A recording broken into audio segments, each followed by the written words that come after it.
The next episode of The Commercial Break starts now. Oh, yeah, cats and kittens. Welcome back to The Commercial Break. I'm Bryan Green. This is my dear friend and the co-host of this show, Krissy Joy Hoadley. Best to you, Krissy. Best to you, Bryan. Best to you out there in the podcast universe. How the hell are you? If you're anything like Atlanta, you are soaked from the heads to the toes because it doesn't stop raining. 32 out of the last 40 days we have had rain. Thank you, global warming.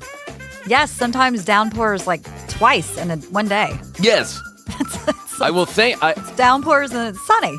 It's sunny. And then downpours. You should see it in the pool. We're like running in, running out, running in, running out. I just keep the kids under the little, thing. Overhang in my house because I say, give it 15 minutes. It'll change. But it pours. When it rains, it fucking pours. Yeah, it's like torrential. But I do want to thank global warming because I have not once had to call the fire department to fill up my pool. Right. Last year, it didn't rain for like 2 months, and I was pouring water in that pool almost daily because it was so hot. I remember it was just that. evaporating. My water bill was out of fucking control. But we're not the only ones, Krissy, who are seeing torrential downpours everywhere all the time. Bonaroo 2025, which just happened this last weekend as we're recording this, was canceled for the first time in its history because it became unsafe to be out there. And I've been watching video after video. This is tragedy porn, really. I mean, is it really tragedy that I didn't see Diplo at Bonaroo? Is it really tragic? It's not really tragedy. Yeah. I don't think anyone died. I think everyone is okay generally. But they did have to cancel after just one day of the festival. They canceled the second day, or they said there's not going to be performances, too dangerous to let people be walking around the campgrounds. And Bonaroonians did what Bonaroonians do. They got naked and ran around in the mud. And then they all tried to pull their big-ass trucks out of the mud with little or no success. I mean, it really is reminiscent of Woodstock. But it begs the question, and this is really interesting, and I don't know what you make of this, or make anything of it if you want to. Jonathan Myers, one of the co-creators of Bonaroo, just died days before this Bonaroo. Oh, connection pause. Thanks for that. I'm going to show some videos, and now the connection pause. We'll go through the technical aspects of the show here in a minute. Jonathan Myers passed away, and he was one of the co-creators of the original Bonaroo Music Festival. I think 18 of them went down under that original ownership group before he left and Live Nation bought the entire festival. What I didn't know until reading the comments is that the Bonaroo farm in Manchester, Tennessee is a working farm the rest of the year. Could that possibly be true? Yeah, I mean, I used to live close to there, and I went to a lot of the Bonaroos when I lived in Nashville. And yeah, it is. It's a farm. I don't know exactly what it farms. Yeah, what are they farming? It's a huge piece of land. Joint roaches and old Percocet laying on the ground. I mean, what in the world could they be farming? Little seeds of Percocets. Ponchos and tall boy cans. I mean, I don't know what they could be farming the rest of the year. I would imagine a festival like that, really for a year, you're working on the land to get it ready for the next year. Because that's no small... Like, what's that big festival out in London that they do every year? It's failing me now, but... Well, there's that Glastonbury. Glastonbury. Yeah, Glastonbury. I saw like a flyover of that, and that is the size of a medium-sized town here in the United States. Yeah, it's huge. Tens of thousands of cars, RVs, support trucks, stages, tent camping grounds. Like, that's huge. I would imagine that's all that particular piece of land does, really. So I don't know what the Bonaroo farm in Manchester is farming most of the year, but people were online complaining so hard, and it's like, I don't want to take away from the fact that your weekend was ruined, that you spent money that you're clearly going to get back. There are refunds going to be issued. I don't want to take away from the fact that this really sucked for anybody that was there. When you're really looking forward to something and it gets ruined, that's a shitty feeling. It is. It's a disappointment. Have you looked outside your window lately? Yeah. Have you turned on any news channel in the last year? There are lots of things to complain about, but this is not one of them. People were like, they need to change the drainage. Change the drainage? They don't need to change. You can't control the weather. They change the drainage. No, you can't. That's a $50 million project to change the drainage to make sure the water rolls in your direction. I mean, come on, guys. Bonaroo got ruined one time out of what? 27 of them? Yeah, a lot of them. That guy was 51 years old when he died. Start? 2005? I think so. Oh, no. It would have been 2000. No. Was it? Yeah, I think so. Yeah, I think this has been going on for 25 years. I guess you might be right. First, Bonaroo. Yeah, I had to have 2002. June 21 through 23. Yeah, because I had just moved to Nashville. Widespread Panic, Ben Harper, String Cheese Incident, Trey Anastasia, The Dead, or what was then being, was it called The Dead back then, or was it The Family or something like that? Who knows? One of the reiterations. Yeah, but 70,000 people showed up. I remember hearing about it. I owned Jamland Productions at the time, a rival festival company. Rival promoter? A rival promoter in the same ilk, of the same ilk. I was promoting Pete. Yes. Well, there was your big event where you were karting around on the golf cart. I was karting around. What was the band? Oh my God! No, I can't remember. They're still Gomez around. Or something? No, not Gomez. Gomez. Can you imagine Gomez on my cart? Gomez. No, they're starts with a P. P Groove. Perpetual Groove. Sorry, Groove. I like them. They're good. They are good. Yeah, they're good. But I was karting around P Groove, offering them lines out of my very wet cocaine. They bought the entire keg. Like this guy showed up, and I think he owned a liquor store in town or something, and he donated one keg, and then everybody started buying the beer. I think it was Sweetwater, actually. It might have been Sweetwater that was up there. And then the guy from P Groove, he said, "Can I buy one of those pony kegs?" And he bought a pony keg, and we put it on the back of the cart, and we were driving around, high on everything. I'm picturing it now. Oh, it was so good. It was so good. Anyway, that happened in 2000. Long before Bonaroo came around. It was the prequel to Bonaroo. They had 70,000. We had 70. Yes. 52 of which were working for the festival. 52 of which got in free. But it was a farm. It was in the mountains. We did have our, a stage. And, but yeah, Bonaroo has become quite the thing. I mean, it is the mainstay of the festival community, but it begs the question, has Bonaroo kind of jumped the shark a little bit? Listen, Bonaroo is going to go on because Live Nation has the ability to continue to put it on. And here's a little surprise. There's probably no surprise to anybody, is that all of these events, including the small ones that I put on, pay a whole shit ton of money for something called event insurance. And that includes weather. And that weather insurance is the most expensive thing, probably, besides the actual minutia of the festival, like the staging and the porta potties and stuff like that, the logistics.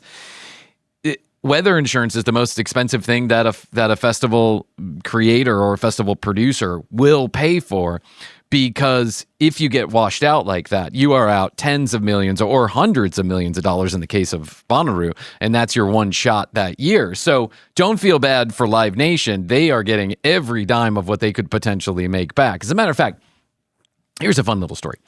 So Jamland Productions also put on something called the Aqua Blues Fest one time. The Aqua Blues Fest was at a restaurant called Aqua Blue, north of Atlanta. Yeah, I remember that place. Yeah, and I worked there. And the owners, two guys, they had heard that I was putting on these small little festivals. And they said, "So what are the economics of that?" And I quickly put together a PowerPoint presentation, high on cocaine, that indicated that you too could be a millionaire if you could just put on your own festival, which was not true at all. But, I thought, because we would be in the city and we would have the power of this restaurant behind us, the power of the restaurant, that we could do a one-day festival. We could take over the entire parking lot, this huge parking lot. We're talking the size of a super Walmart parking lot. We could take it all over, and then we could put a stage in the corner, and we could put a bunch of vendors Yeah, no out there. problem. And That's how it all works. and I estimated 10,000 people would show up. And at the last minute, I convinced the two guys who had fronted all of the money, which was like $25,000, a lot of cash. I had convinced them to buy rain insurance like the week before, smart. event insurance. And man, did it rain. And it rained and it rained. But the way that event insurance works, it's like this. Sure, we'll give you all the potential money you could have made due to the rain, but here's the catch. We have to take the measurement from the closest airport to your location, an official weather station at an airport. And the airport that was close to us was 25 miles away from us, and it did not rain not one lick. So there you go. You know, I was watching clips of Andy Cohen, Watch What Happens Next. Live. Watch What Happens Live, yeah. Watch What Happens Live next. Watch What Happens Next live. It's just Watch What Happens Live. Okay, all right, whatever it is. I like it. It's good. When I happen to catch it, it's good. It's really good. Andy, It's like 20 minutes too, so it's nice and digestible. Yeah, that is true. It's very quick. They're drunk usually, and Andy is a laugh a minute. I do find Andy to be a laugh a minute. I love him. He's my I think he's my favorite gay. I got to be real about it. He's my favorite gay. And Andy had on Bill Murray, who you and I went and saw. Bill Murray and the Blood Brothers, and the Blood Blues Brothers, and we had a good time. It was a great time. Very talented musicians and Bill Murray. Yes. And I also saw that Bill and the Blood Blues Brothers, they played like an extraordinarily large festival crowd. I mean, there must have been, 50,000 people watching them play, and he was posting on his Instagram. So when I saw Bill was on Andy's show, I thought, oh, let me stop and check it out for a minute, Krissy. And he told the most touching story. You know who about? Bruce Willis.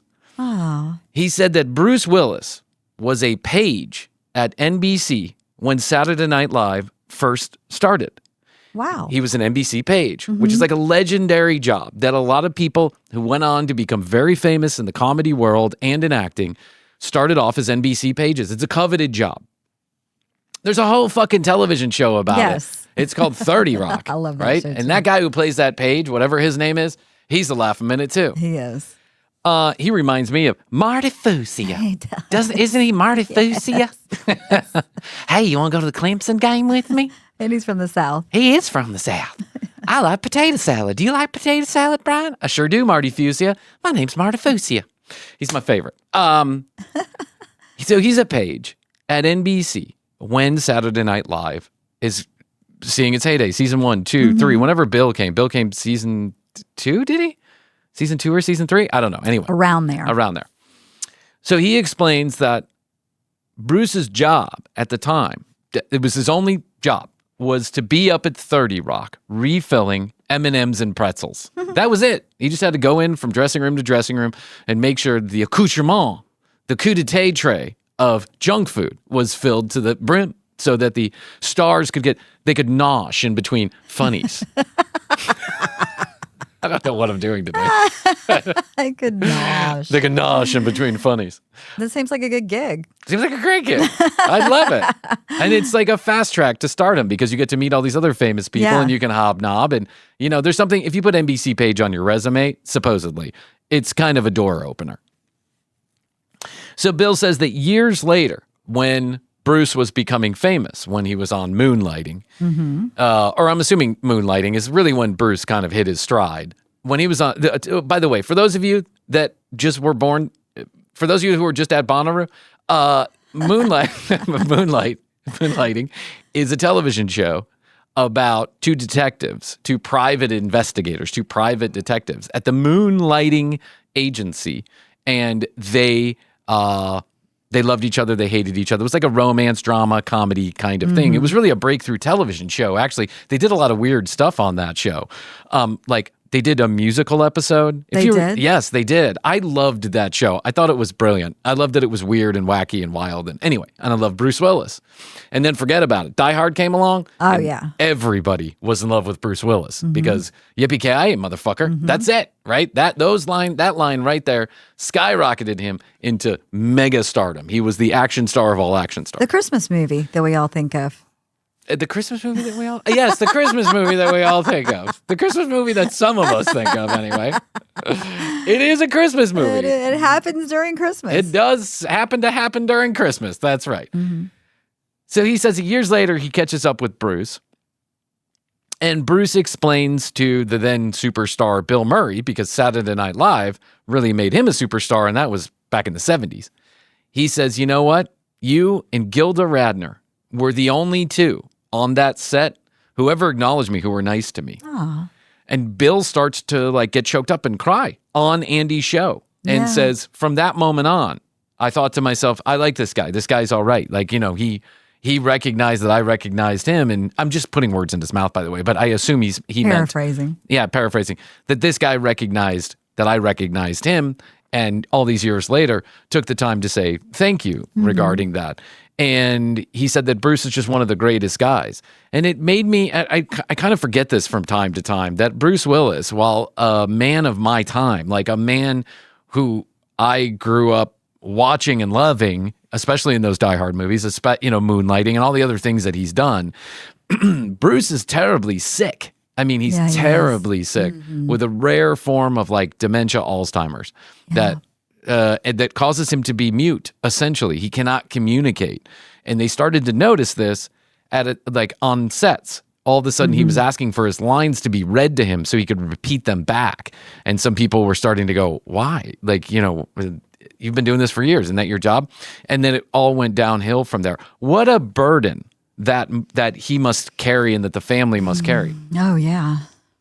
But what is fucking beautiful about this situation, what I love, love, love about this situation is the fact that Demi Moore is still involved in the care of the family and of Bruce.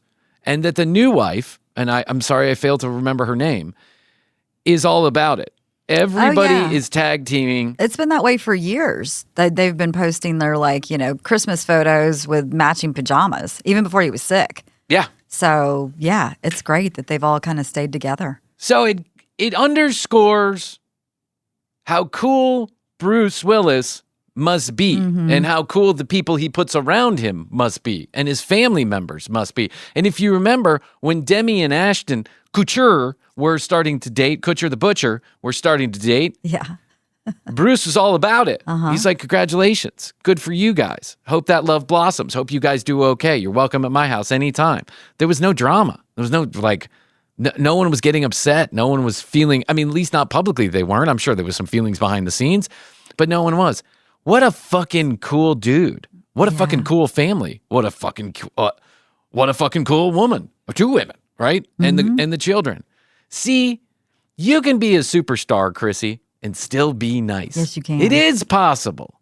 Despite all evidence to the contrary recently for us, you can be a superstar and still be nice. That's all I've got to say. That's all I'm saying. Krissy knows what I'm talking about. You will never, but there you go. Yes. We've encountered some along the way. We've encountered a few. I would say we just encountered the worst, but we've encountered a few. But, you know, when I saw the reel, it made me think back on all these things that I have seen disparately, right? And put them all together and say, what a cool situation. Yeah. While the Polly family, I love seeing that. Did you notice the Polly family just went away? No, I realized I hadn't watched it in a little while, but I was like, Yeah. I got other It just things went to away. watch. It just stopped? It just stopped. It just went away. No way. At least it stopped recording on my DVR. Just stopped. 5 episodes, 6 episodes in, and it just And it was just stopped. getting good, kind of. Because they were going to add in another girl into the mix. Yeah, I think people were like, "This is boring. This is twice my daily drama. I don't want to watch." Yeah, this. well, it was reality TV without the good-looking and scripted reality that we've come to love. Yes. When you have reality TV, you put hot people together and throw in some tension and let them go at it. Yeah. There's no tension. God bless them. Listen, I'm not claiming I look any better than anyone on Poly Family because I don't. No, I mean, it's not about the looks. But I don't watch it to see people like me. I watch it to see people much better looking than me. And then I judge them. That's what I do because that's what reality television is. Yes.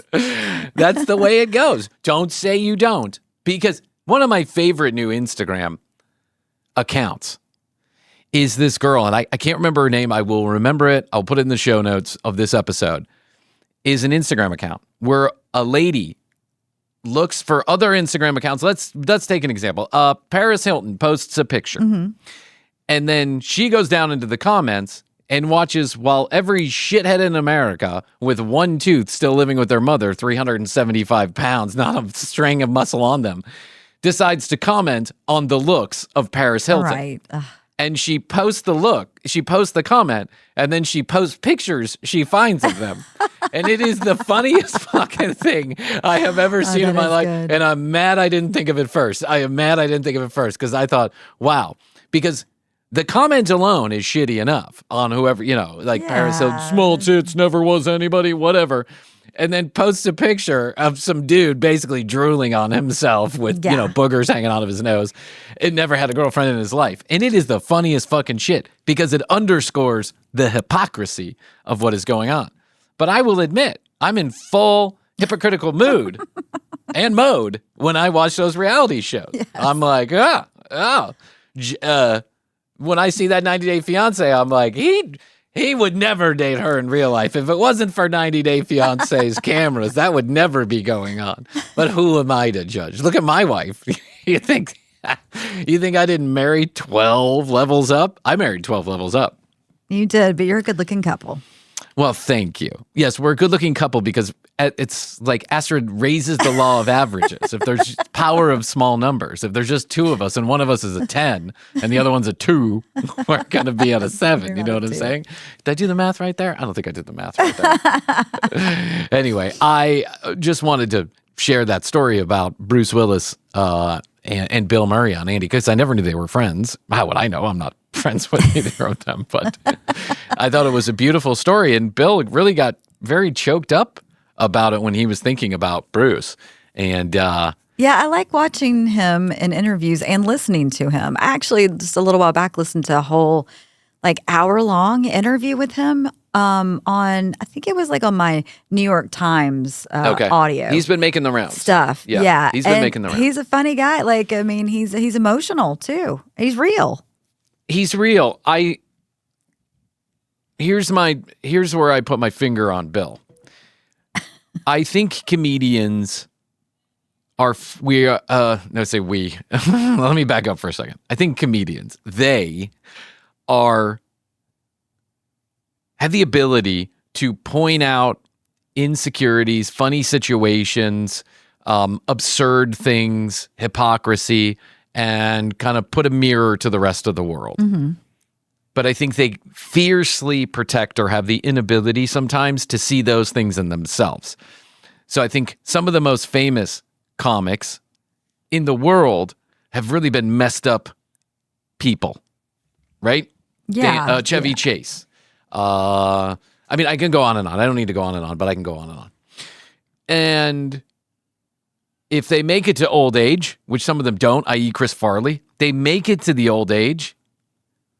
If you make it to old age in general, you're going to start to learn some things. Of course. Yeah. Because life is going to pound you against the wall until you do. You're going to keep on repeating the same mistake over and over and over again. You're going to keep running into the same emotional walls over and over and over again until you learn your fucking lesson. Take it from a guy who needs to be taught 30 times. And then on the 31st lesson, I might or might not take a hint, right? I know this all too well. I get the sense that Bill Murray went through life with comedy as his guard from that reflection in the mirror until very recently. I think so too. I agree with you. When tragedy hit and he had a lot of people that were crawling down his neck about past behaviors and all this stuff. And he did some things that maybe weren't so cool. And he had to say, yeah, maybe I didn't do that the right way. And when you're forced to stop and take a look, when you're like hot to trot, everybody loves you, everything about you. And then someone goes, yeah, but there's this other side to Bill that sometimes is not so hot. And you're forced to take a look at that. Then I think that could equal growth or further deepen your position as kind of an asshole, right? And I think Bill went the other direction, seems to me, because I see these interviews too. Yeah, me too. Right? And he did have kind of a reputation for being a little bit of a dick in the earlier years. He did. There's a lot of people that have come out publicly and said, I didn't like working with Bill Murray. He was kind of a dick. Who was the guy he did What About Bob with? Richard Dreyfuss? Yes. Richard Dreyfuss hates Bill Murray and takes every opportunity to tell everybody what a dick Bill Murray is. And if you listen to the story that Dreyfuss tells, and listen, Dreyfuss, no fucking Yeah, I was going to say. I haven't songstress heard. himself. I mean, that guy is a fucking asshole who thinks very highly of himself. But when you hear the story he tells about being on set with Bill, doesn't sound very pleasant, right? Bill was Bob, essentially, and drove Dreyfuss nuts, despite Dreyfuss continually telling him, settle the fuck down. And he just kept going at him, thinking that it would make the movie better. And how can you make that movie better? I mean, it's brilliant. It's a classic. Yeah, it is. But now I see Bill in these interviews, same ones you see. He was on with Theo Vaughn. I think he stopped by Joe Rogan. No intention of him coming by the commercial break. Just settle down, everybody. I think the only A-listers we've ever had, we've either pissed off or we haven't even managed to get through the first 5 minutes of conversation with them before they left. But Bill has been on these shows and I've watched him, and it does appear that there's a little bit of self-awareness creeping in there. 70s. Yeah. So you got to think once you get to that age, yeah, you're happy to be alive and maybe remorseful for some times in the past. Yeah. That you weren't so nice. Listen, that's the way I guarantee we all get there. We're going one of two ways.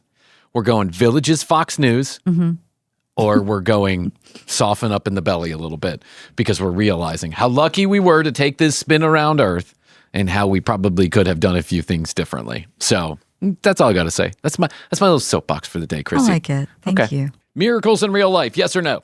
Yes. Yes. Can we take a minute, just 1 second, to acknowledge on this very silly, stupid show that no one cares about, that a miracle happened right in front of all of our eyes. And I don't know if you've noticed yet, but I'm going to point you in the right direction. The world's largest passenger jet, a 787, took off from an airport in India and minutes later blew up and smashed into a set of buildings in India. Terrible tragedy where everyone on board perished because no one survives plane crashes like that except for one guy. fucking dude. Yeah. Who walked away with every limb and apparently his penis still intact. And I don't want to make light of it because a lot of people perished. Like, what, I don't know, 100 and 227 or something? something. But this dude walked right out of the plane into an apartment building to where people were waiting in open arms to take him downstairs and carry him off to an ambulance. It's amazing. It's unfucking believable is what it is. This is a modern day miracle. And I don't know who this guy is, but he should count every lucky star he ever had, and we should maybe talk to him. Maybe he's an alien. Yeah, he's got to be getting interviewed. He has been interviewed by a lot of people. And as a matter of fact, I think I have one of those interviews if you want to read just first. You want to get more information on this guy? Yeah, because the last I saw, he was in the hospital and they were just reporting that he had lived. Yeah, he's been making the rounds a little bit. What a shocking thing to come out of. Shocking. Just if you're the one person that survives. His brother was on the flight. Yeah. Like 10 rows back. And by the way, seat change is what put him in 11A. Oh my 11A God. being the emergency exit row. And is how he was able to get out, just walk out of the door, is because there was a door right there. Yeah. Right? When the entire plane was disintegrated, he had a door he could walk out of. It's just, quite frankly, it's just like, it boggles the mind. It harkens back. Well, it reminds me too of like 9/11, stories from 9/11 where, the kid was late for school, and so the dad had to take Missed the flight. and missed the flight or missed being in the towers at the time. Didn't Danny DeVito? I think Danny DeVito, if I'm not mistaken, was supposed to be on one of those flights, was running late, changed his flight, whatever happened. I mean, there's lots of stories like this, right? He's not the only person who's ever been the only survivor of a plane crash, but it doesn't happen very often. Commercial jet crashes, they're usually not survivable. And there's a lot of reasons why. And there's a few notable examples, like Sully fucking Hero Sullenberger, who landed an entire plane on the water, which is nearly an impossible thing to do with a jetliner. Jetliners, they're big and they're heavy. They don't glide. I mean, they can glide, but usually you're in trouble if something goes terribly wrong on a commercial jetliner, but they're also extraordinarily safe. Until recently. Which is why usually when you hear about a plane crash, it's a deadly disaster. But it harkens back to that story, if you remember this, like 30, 40 years ago. It was an airplane in Brazil, and it exploded midair. And there was a young lady who was with her parents. She was like 11 years old. And it exploded in midair over the Amazon, and debris went everywhere. And like 19 days later, the young lady walked out of the Amazon. Yeah, that was wild. That is way wild. Whoa. Way wild. And then recently, there was like a small plane crash in the Amazon, and 3 kids huddled up together and survived until authorities found them. A British man who was, by the way, this is BBC News. The British man who was the sole survivor of Thursday's Air India plane crash said he managed to escape through the wreckage through an opening in the fuselage. I managed to unbuckle myself, used my leg to push through the opening, and crawled out. I am definitely going to murder his name, so I'm not going to even try. His last name is Ramesh. Mr. Ramesh, 40 years old, was in seat 11A on the London-bound Boeing 787 flight when it went down shortly after takeoff in Western India. Air India said all other passengers and crew were killed, including 169 Indian nationals, 52 British nationals. More than 200 bodies have been recovered so far. Speaking from his hospital bed, Mr. Ramesh said the lights inside the aircraft started flickering moments after takeoff. Within 5 or 10 seconds, it felt like the plane was stuck in the air. What a nightmare. What a nightmare.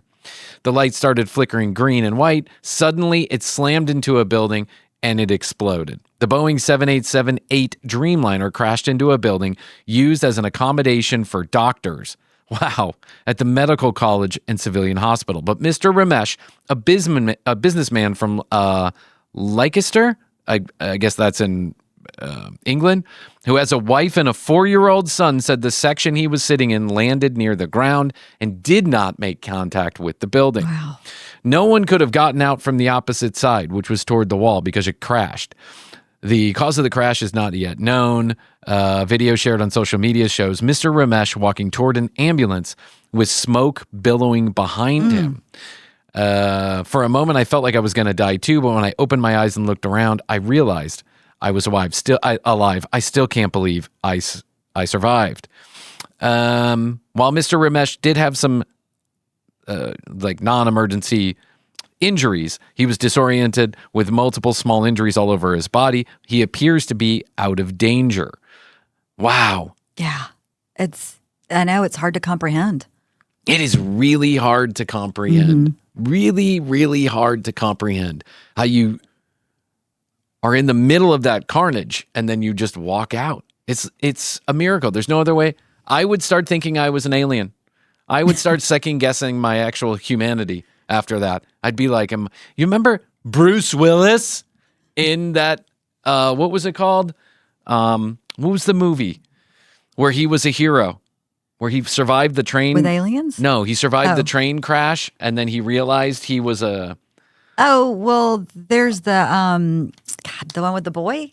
The one with the... Not that one. Yeah, but same director. Okay. Different one. Hold on. We're so terrible. We are the worst. We are the worst. There's people out there too listening that know the I know. answer. They are screaming at us. us. Yes. Allison says it all the time. She goes, I scream all the time at you guys. Not The Fifth Element. Not that. No, I love that the Fifth Element movie. Yeah, the Fifth Element is really good. I just read that, was it The Fifth Element where the director married Who was it? Mila Djokovic or something. Djokovic or whatever her name was. And she was like 16 years old. Yeah, or I think there something. was something weird. Yeah, there. and that director he divorced another 16-year-old to do it. It was God. really weird. Oh, what was that movie where he played, not Glass, that's the follow-up. You're showing every movie, but you're not showing the movie I want to know about. And now, The Sixth Sense is the one you're thinking of. Yes. But it's not see that dead one. people. Unbreakable. That's it. Unbreakable. I don't think I saw that. Krissy, this is the best movie ever. You got to Okay. watch Unbreakable. It's by the same director who did Sixth Sense. It is an unbelievable movie where a guy comes to the realization after surviving a train crash where everybody else perishes, most people perish. He survives the train crash without a scratch. And he's an alien. He realizes he's a superhero. Oh. And it is the most unbelievably beautiful movie. It's so awesome. It's like you're watching someone realize that they're a superhero, but not like with a cape and all the corny bullshit, right? Yeah. It's very like hyper realistic. What's his power? To stay alive? He's unbreakable. Okay. He's unbreakable. He cannot be broken. But just like that other movie, where I can't remember, Signs. Remember Signs? Yes. Where the water kills the aliens? Kind of. Just like Signs, water is his downfall. It's water that's his water. downfall. Yeah. His kryptonite? His kryptonite is water, essentially. It's a fantastic Okay, movie. You have to watch I'll it. put You it in the and queue. Jeff get together and watch Unbreakable one night, and I guarantee you're going to love it. Anybody who's seen Unbreakable knows what a great movie this is. M. Night Shyamalan. M. Night Shyamalan is really M. Night Shyamalan Shamalalala. is really good at what he does when he's at his best. He's really bad at what he does when he's at his worst. There are some real stinkers out there, but Unbreakable is not one of them. Signs is not one of them. I think Signs and Unbreakable are probably my favorite. Then they have like is it Lady in the Water or Lady of the Night or whatever? Lady in the Water. Lady in the Water. No, I think that won an Academy Award. Isn't that about the lady in the water? They're like keeping her as a scientific secret. Do you remember that one? I didn't watch it.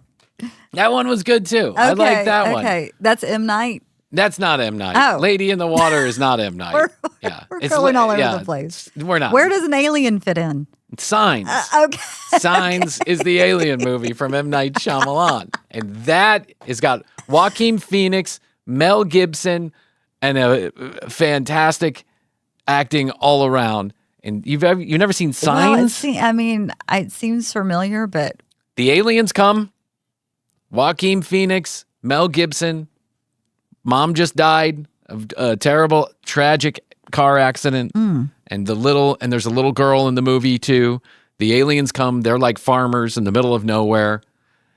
And what do? And whacking tree. Whacking tree. That's it. Actually, you got it. Joaquin Phoenix takes a baseball bat to the aliens. He literally whacks them. How did you know that? He takes a tree and he whacks them. It's the whacking tree. How did you know that? How did you know that?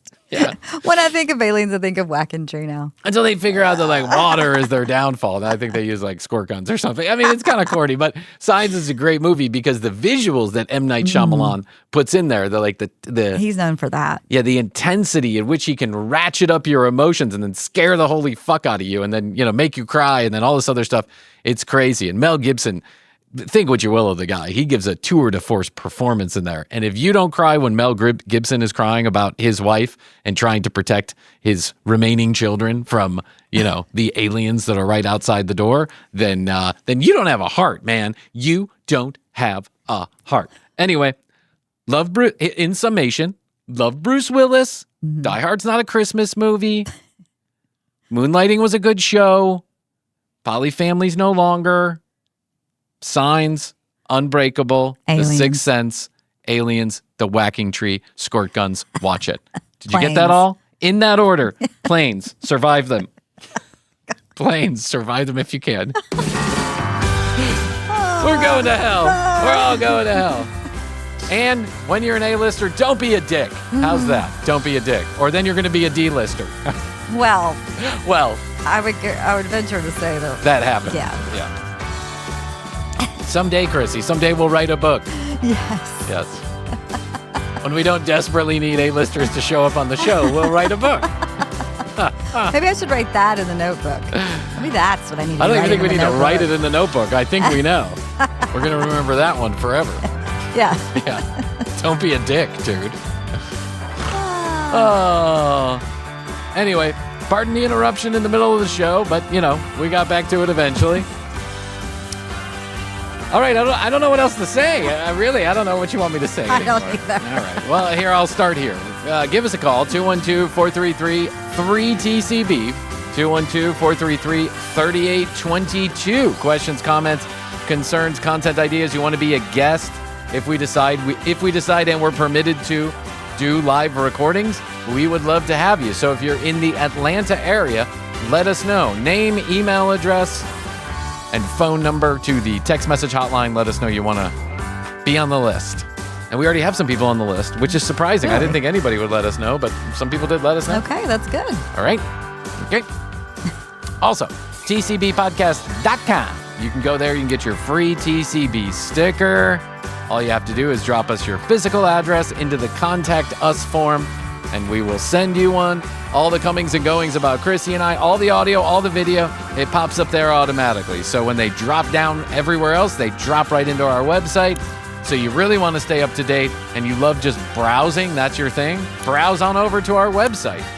Over 50 people a year visit that website. Unique visitors. Unique visitors, that's right. Add the commercial break on Instagram. Lots and lots of you following, like new followers on Instagram. I love it. Keep it coming. Keep it coming. Yeah. Instagram's going to soon celebrate 6,555. YouTube.com/The Commercial Break for all of the episodes on video the same day they air here on the audio. It's technology at work. It's magic. It too is a miracle. All right, Krissy, that's all I can do for now. I think so. Tell you that I love And you. I love you. Best to you. Best to and you. best to you out there in the podcast universe. Until next time, Krissy and I will say, we do say, and we must say, Goodbye. goodbye.